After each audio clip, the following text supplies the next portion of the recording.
Hi hello, ఎలా ఉన్నారు? ముందుగా సముద్రపు చిన్నోడు ఛానల్కు స్వాగతం సుస్వాగతం.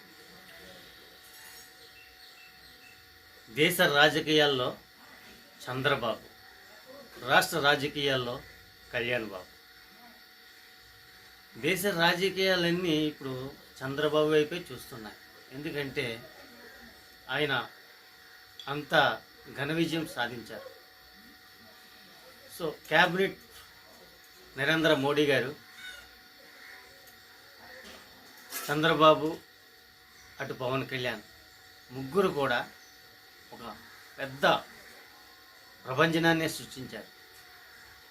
ఎందుకంటే ఈ పవన్ కళ్యాణ్ గారు ఎంతో తగ్గి ఒక కూటమిని ఏర్పాటు చేసి ఆ కూటమిని విజయపదంలో నడిపించడంలో పవన్ కళ్యాణ్ గారు మొదటి స్థానం. సో దేశ రాజకీయాల్లో చంద్రబాబు హీరో, రాష్ట్ర రాజకీయాల్లో కళ్యాణ్ బాబు హీరో. సో కళ్యాణ్ బాబు గారు ఎంతో తగ్గించుకొని తనకున్న 60 కాదు, 70 కాదు, 40 కాదు, కేవలం 21 సీట్లు పోటీ చేసి 21కి 21 క్లీన్ శబాష్. ఎందుకంటే ఒకప్పుడు కళ్యాణ్ గారు 2 సీట్లలోనూ ఓడిపోయారు. కేవలం ఒకే ఒక్క సీటు, అది కూడా ఎక్కడికో పోయింది. కానీ ఇప్పుడు అలా కాదు, 21 అసెంబ్లీ, 2కు 2 పార్లమెంటు, పిఠాపురం నియోజకవర్గంలో 70,000 మెజార్టీ. ఎవరికి సాధ్యం ఇది? 100కు 100. సో ఇది ఎలా ఉండగా చంద్రబాబు నాయుడు గారు, ఈయన చాలా మంచి వ్యక్తి, చాలా అంటే ఇతనుకున్న నైపుణ్యత ఎవరికీ లేదు. ప్రతి రాజకీయం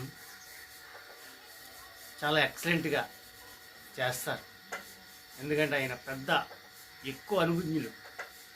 ఆయన అనుభవం ముందు ఒకసారి పవన్ కళ్యాణ్ గారే చెప్పారు, ఆయనకి రాజకీయాలంటే చాలా ఇష్టం, చాలా నీట్గా, ఎవరిని బాధ పెట్టకుండా, ఎవరిని ఇబ్బంది పెట్టకుండా అలా చేసుకుంటూ అద్భుతాలు చేస్తూ ఆయన ముందుకెళ్ళే ఒక గొప్ప వ్యక్తి చంద్రబాబు నాయుడు గారు.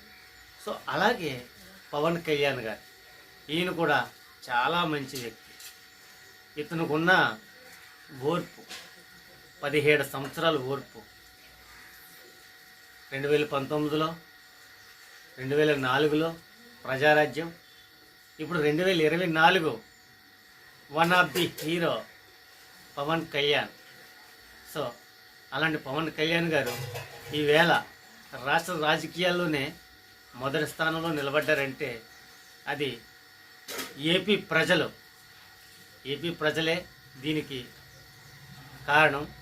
ఎందుకంటే ఏపీ ప్రజలు ఈసారి కూటమిని బాగా నమ్మారు.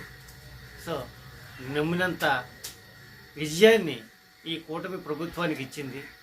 చూద్దాం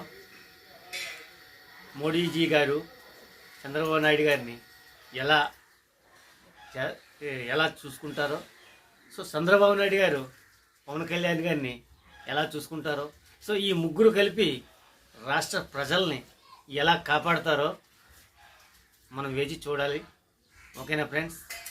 మర్చిపోకుండా నా ఛానల్ మీరు సబ్స్క్రైబ్ చేసుకుంటారని ఆశిస్తున్నాను. జై హింద్.